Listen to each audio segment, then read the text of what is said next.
Good morning, students. I'm your English tutorial. Today I'm going to teach you one of the important section of writing skill, that is diary entry. So first of all, you should know what is diary entry. So diary entry is a record of some important day-to-day activities of an individual life. तो diary entry में हम किसी भी इंसान के life के एक दिन को समराइज करके लिखते हैं. It is written in the latter half of the day before retiring for the night. तो जो भी आपका इवेंट हो गया, उस इवेंट को होने के बाद हम उस इवेंट को डायरी में लिखते हैं. सो डायरी लिखने से पहले you should keep some points in mind. So your first point is it is written in the first person. तो जब भी हमने डायरी लिखनी है तो हम अपने एक्सपीरियंस, अपने फीलिंग्स, अपने थॉट्स बताते हैं. तो हम इसको स्टार्ट करते हैं आई, मी, माई सेल्फ से. Next, right day, date and time on the left side on the top. तो जब भी आपने डायरी लिखनी है तो सबसे पहले हम लिखेंगे day, date and time on the left side on the top. तो ऊपर टॉप पर हमने लेफ्ट साइड में डे, डेट और टाइम बताना है. Mostly simple past tense is used to record the incident. However, present and future tense are also used depending on whether the writer wishes to make a resolution or refers to a planning. तो जब भी diary लिखनी है mostly हम उसको past tense में लिखते हैं क्योंकि हमारा वो इवेंट हो चुका है, पास्ट में चला गया है. बट राइटर की विशेज़, उसके रेजोल्यूशन और उसकी फ्यूचर प्लानिंग के बेस पे हम उसमें प्रेजेंट और फ्यूचर टेंस भी यूज़ कर सकते हैं. The writer's name should be written in the end on the left hand side. तो जब आपने सारा कंटेंट लिख लिया तो सब एंड में लेफ्ट हैंड साइड में हम राइटर का नेम बताते हैं. And last point is word limit should be 100 to 120 words. तो डायरी लिखने के लिए आपको टेंस का ध्यान रखना बहुत ज़रूरी है. Depending upon your questions you will be careful कि आपने पास्ट यूज़ करना है, कहाँ प्रेजेंट यूज़ करना है, कहाँ आपने फ्यूचर यूज़ करना है. तो पास्ट टेंस हम मोस्टली यूज़ करते हैं. प्रेजेंट टेंस हम यूज़ करते हैं जब हमने फैक्ट्स बताने हैं, कोई सच्चाई बतानी है, अपने परसेप्शंस बताने हैं, अपने अनुभव, अपनी फीलिंग्स बतानी है. फ्यूचर टेंस हम यूज़ करते हैं जब हम अपने प्लान्स बताएंगे. Plans will follow later. जो प्लान्स हम आने वाले फ्यूचर में यूज़ करेंगे उनको बताने के लिए हम फ्यूचर टेंस यूज़ करते हैं. तो ये थे कुछ पॉइंट्स जो डायरी लिखने के लिए आपने ध्यान रखने हैं. So now look at the format. तो जब भी हमने डायरी एंट्री लिखनी है we will start from day and date.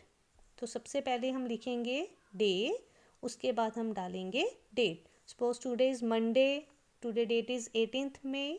तो हमने ये लिखना है.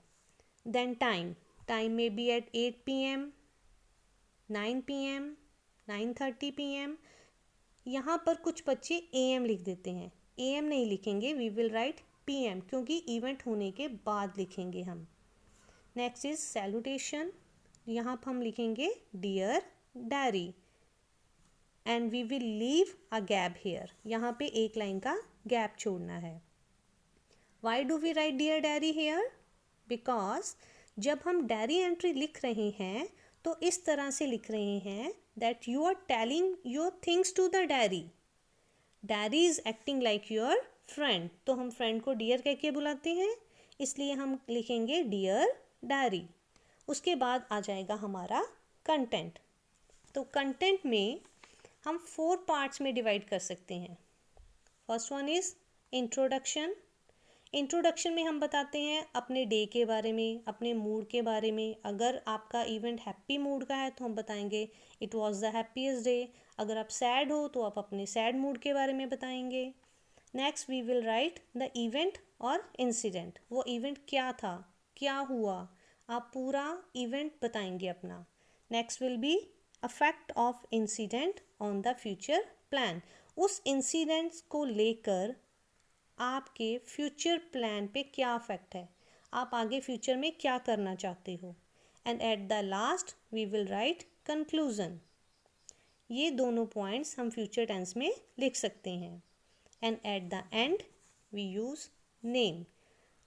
When we will write name, suppose your name is Sarita, Ayush, Apurva, any name you have, you will write your name here. And no need to write full name. We can write our first name only. Before writing diary entry, we should keep some points in mind also. Some tips point. First one is mostly we try to write in shortcut. हम पूरा Monday नहीं लिखेंगे, day को MON लिख देते हैं. That is wrong. We will write full spelling. Same as in Tuesday, Wednesday, Friday we will write FRI. हमने वो नहीं लिखना. We will write full spelling here. And when we will write date, हमने date को slash डाल के नहीं लिखना. We will write date in this way, 18th May 2020. And you will write the date and day वही लिखोगे जिस दिन आप वो डायरी लिख रहे हो. Clear? Now here is a solved example for you. Suppose you are Ayush. You have celebrated your birthday recently and write your experience in the form of diary. तो आपने अपना बर्थडे सेलिब्रेट किया है, तो ये आपका हैप्पीएस्ट मोमेंट हुआ. Suppose आपके किसी फ्रेंड को चोट लग गई, आप उसका एक्सपीरियंस बता रहे हो, आप कैसा फील कर रहे हो, तो वो आपका हो जाएगा सैड मोमेंट.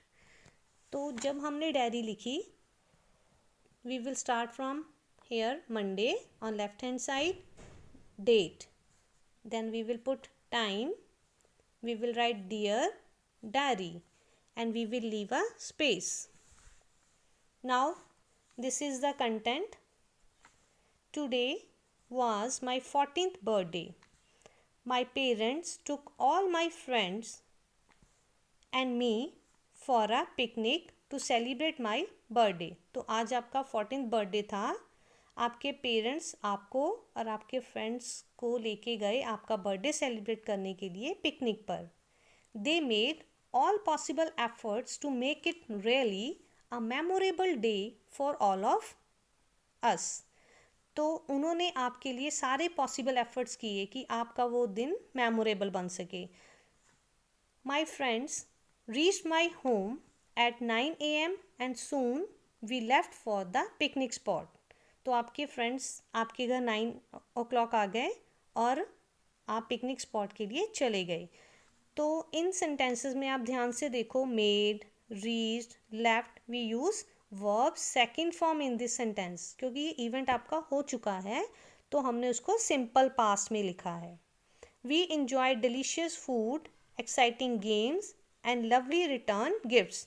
तो आप अपने एक्सपीरियंस बता रहे हो कि आपने वहाँ पे क्या किया. आपने डिलीशियस फूड खाया, एक्साइटिंग गेम्स खेली और आपने अपने फ्रेंड्स को रिटर्न गिफ्ट्स भी दिए. जो भी आपके इवेंट में हुआ वो सब आप इसमें बताओगे. It was a day with full of amazement. After spending the whole day, we left the picnic spot in the evening. तो जब आपने अपना पूरा दिन सेलिब्रेट कर लिया तो आपने उस पिकनिक स्पॉट को छोड़ के शाम को वापस आ गए. तो फिर आप अपना कंक्लूज़न बताओगे. I thank my parents for planning such an exciting birthday for me and then you will write the name. I hope you can understand diary entry format. Now in your PDF there are some unsolved diaries. Try to solve it by yourself. Thank you.